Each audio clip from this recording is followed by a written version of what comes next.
Hello focus, आज जिस opportunity के बारे में हम लोग आपस में बात करने वाले हैं, ये अपॉर्चुनिटी हमारे department for promotion of industry and internal trade में निकाली गई है, जिसको हम सभी लोग डीपीआईआईटी के नाम से जरूर जानते होंगे। डीपीआईआईटी अंडर में आता है ministry of commerce and industry के, और इसे रन करती है हमारी गवर्नमेंट ऑफ इंडिया। डीपीआईआईटी ने अपनी ऑफिशियल वेबसाइट पे 8 अक्टूबर 2024 को ये डिटेल्ड एडवर्टाइजमेंट पब्लिश किया है regarding recruitment for young professionals. इस पूरे डिटेल्ड एडवर्टाइजमेंट की हर एक डिटेल आप सभी कैंडिडेट्स के साथ शेयर करने से पहले एक इंपॉर्टेंट इंफॉर्मेशन वीडियो की स्टार्टिंग में आप सभी कैंडिडेट्स को देना चाहता हूं। जो भी कैंडिडेट अभी लॉ स्टूडेंट है, लॉ ग्रेजुएट हो चुका है या फिर प्रैक्टिसिंग एडवोकेट है, ऑल ओवर इंडिया के किसी भी कोर्ट में अगर आप लोग चाहते हैं हमारे इंडिया में हमारे लॉ ग्रेजुएट्स के लिए कोई भी वैकेंसी निकले, चाहे वो आपकी इंटर्नशिप की अपॉर्चुनिटी हो, जुडिशरी की अपॉर्चुनिटी हो,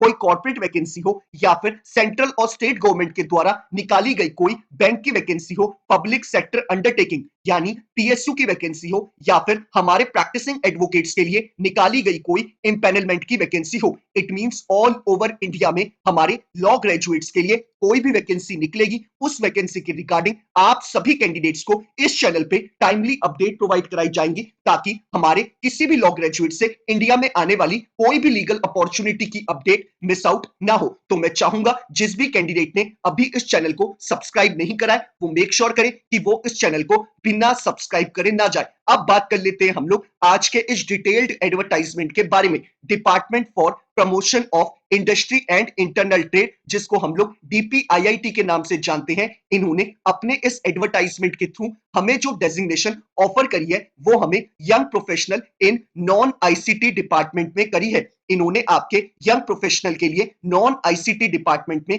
दो अलग अलग जगह वैकेंसी निकाली है, लेकिन दोनों ही यंग प्रोफेशनल की वैकेंसी के लिए आप कैंडिडेट्स के लिए एजुकेशनल क्वालिफिकेशन का क्राइटेरिया बिल्कुल सेम रखा गया है। आपके एजुकेशनल क्वालिफिकेशन में आपसे डीपीआईआईटी ने मांगा है, इन्होंने बोला है कि अगर आप एक मास्टर्स डिग्री होल्डर हैं, यानी कि अगर आप कैंडिडेट्स के पास एलएलएम की डिग्री है, जो कि आपकी एलएलबी की डिग्री कंप्लीट करने के बाद आप लोग मास्टर्स यानी एलएलएम की डिग्री लेते हैं, अगर आप कैंडिडेट्स के पास मास्टर्स यानी एलएलएम की डिग्री है तो आप इनके एजुकेशनल क्वालिफिकेशन के क्राइटेरिया को फुलफिल करते हैं। अब बात कर लेते हैं हम लोग एक्सपीरियंस के रिगार्डिंग। इन्होंने क्लियरली मेंशन करा है कि जो कैंडिडेट यंग प्रोफेशनल ग्रेड 1 की पोजीशन के लिए अप्लाई कर रहे हैं, उन कैंडिडेट के पास अगर सिर्फ 1 साल का एक्सपीरियंस है, पोस्ट क्वालिफिकेशन एक्सपीरियंस होना चाहिए ये। अगर आपके पास 1 साल का एक्सपीरियंस है एज अ लॉ ऑफिसर के तौर पे, आपने किसी गवर्नमेंट ऑर्गेनाइजेशन में, किसी ऑटोनॉमस बॉडी में, किसी सेमी गवर्नमेंट ऑर्गेनाइजेशन में, या फिर एज अ प्रैक्टिसिंग एडवोकेट के तौर पे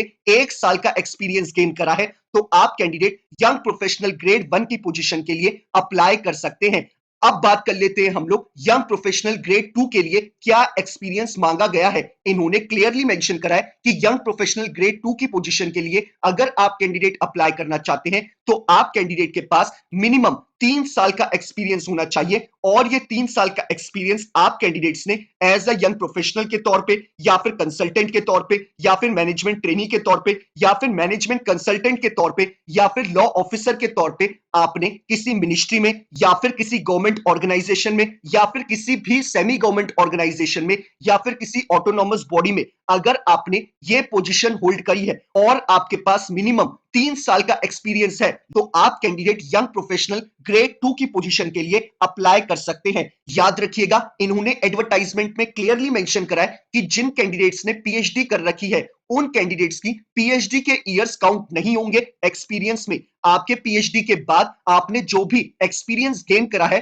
वही आपका काउंट करा जाएगा। ये इन्होंने आपको एडवर्टाइजमेंट में क्लियरली मेंशन करा है। आपके यंग प्रोफेशनल ग्रेड 1 के लिए सिर्फ 1 साल का एक्सपीरियंस मांगा गया है, इसमें प्रैक्टिसिंग एडवोकेट्स अप्लाई कर सकते हैं, और हमारे यंग प्रोफेशनल ग्रेड 2 की पोजीशन के लिए वही कैंडिडेट अप्लाई कर सकते हैं जिनके पास 3 साल का एक्सपीरियंस हो और उन्होंने किसी गवर्नमेंट या सेमी गवर्नमेंट ऑर्गेनाइजेशन या फिर ऑटोनॉमस बॉडी में कोई पोजीशन होल्ड करी हो 3 साल तक। अगर उनके पास 3 साल का एक्सपीरियंस है तो वो यंग प्रोफेशनल ग्रेड 2 की पोजीशन के लिए अप्लाई कर सकते हैं। अब बात कर लेते हैं हम लोग एज लिमिट के रिगार्डिंग। इन्होंने क्लियरली मेंशन करा है कि यंग प्रोफेशनल ग्रेड 1 की पोजीशन के लिए अगर आप अप्लाई करना चाहते हैं तो आपकी एज लिमिट 32 ईयर्स की रखी गई है। यानी अगर आपकी एज बिलो 32 ईयर्स है तो आप यंग प्रोफेशनल ग्रेड 1 की पोजीशन के लिए अप्लाई कर सकते हैं, और अगर आप यंग प्रोफेशनल ग्रेड 2 की पोजीशन के लिए अप्लाई करना चाहते हैं तो आपकी एज बिलो 37 ईयर्स होनी चाहिए as per on 1 July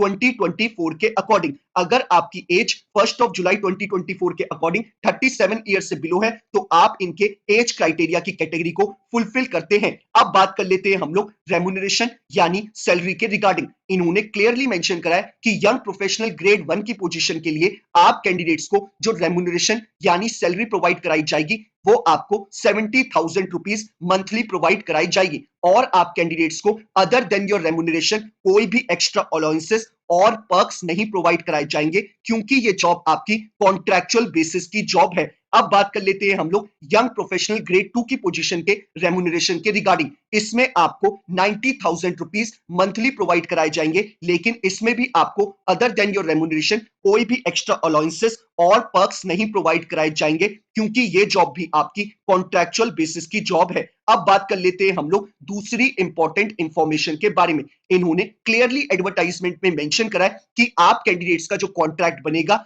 DPIIT के साथ वो आपका मिनिमम 1 साल का बनेगा। अगर आपकी सर्विसेज डीपीआईआईटी के सुपीरियर्स को पसंद आती है तो आपके कॉन्ट्रैक्ट को अगले 3 साल तक एक्सटेंड किया जा सकता है, और हर साल आपको 10% का इंक्रीमेंट मिलेगा आपकी सैलरी में। ये इन्होंने आपको एडवर्टाइजमेंट में क्लियरली मेंशन करा है। अब बात कर लेते हैं हम लोग सिलेक्शन प्रोसेस के ऊपर। इन्होंने एडवर्टाइजमेंट में क्लियरली मेंशन करा है कि आप कैंडिडेट्स को आपके एप्लीकेशन फॉर्म के बेसिस पे शॉर्टलिस्ट करेगा डीपीआईआईटी। आप कैंडिडेट्स का कोई भी रिटन टेस्ट कंडक्ट नहीं कराया जाएगा, डायरेक्टली आप कैंडिडेट्स को शॉर्टलिस्ट करके ये लोग इंटरव्यू के लिए बुलाएंगे। आप कैंडिडेट्स को इंटीमेशन आपके ईमेल के द्वारा या फिर एसएमएस के द्वारा या फिर वाया पोस्ट के द्वारा प्रोवाइड कराई जाएगी कि आप कैंडिडेट शॉर्टलिस्ट करे गए हैं डीपीआईआईटी के यंग प्रोफेशनल की पोजीशन के लिए, और उसी के बाद आपका इंटरव्यू होगा। अगर आप इंटरव्यू में अच्छा परफॉर्म करेंगे तो आप कैंडिडेट को एज अ यंग प्रोफेशनल के तौर पे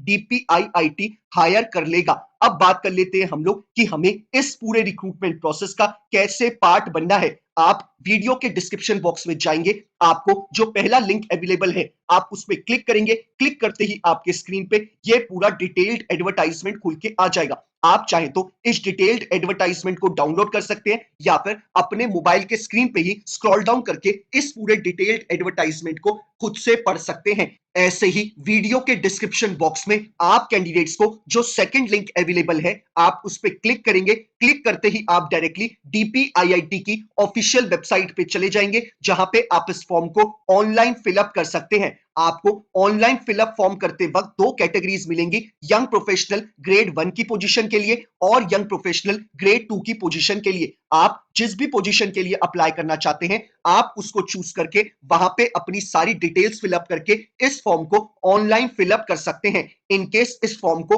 ऑनलाइन फिलअप करते वक्त किसी भी तरीके की कोई क्वेरी अराइज होती है तो आप कैंडिडेट्स मुझे इंस्टाग्राम या फिर ट्विटर पे टेक्स्ट मैसेज करके पूछ सकते हैं या फिर यूट्यूब पे ही अपने कमेंट को ड्रॉप करके पूछ सकते हैं। मैं अपने एंड से मेक श्योर करता हूं कि हर एक कैंडिडेट को टाइमली बेसिस पे रिप्लाई कर दूं, ताकि वो अपने फॉर्म को जल्दी से जल्दी फिलअप कर पाए और अपने आगे की प्रिपरेशन उतनी ही जल्दी शुरू कर पाए। आप सभी कैंडिडेट्स को मेक श्योर करना है कि आप कैंडिडेट अपने फॉर्म को बिफोर 28 ऑफ अक्टूबर 2024 शाम के 5:30 बजे से पहले यानी कि 5:30 पीएम से पहले इस फॉर्म को फिलअप कर दे, तभी आप इस पूरे रिक्रूटमेंट प्रोसेस का टाइमली पार्ट बन पाएंगे। यही सारी डिटेल्स थी जो हमें इस एडवर्टाइजमेंट में डीपीआईआईटी ने प्रोवाइड कराई है।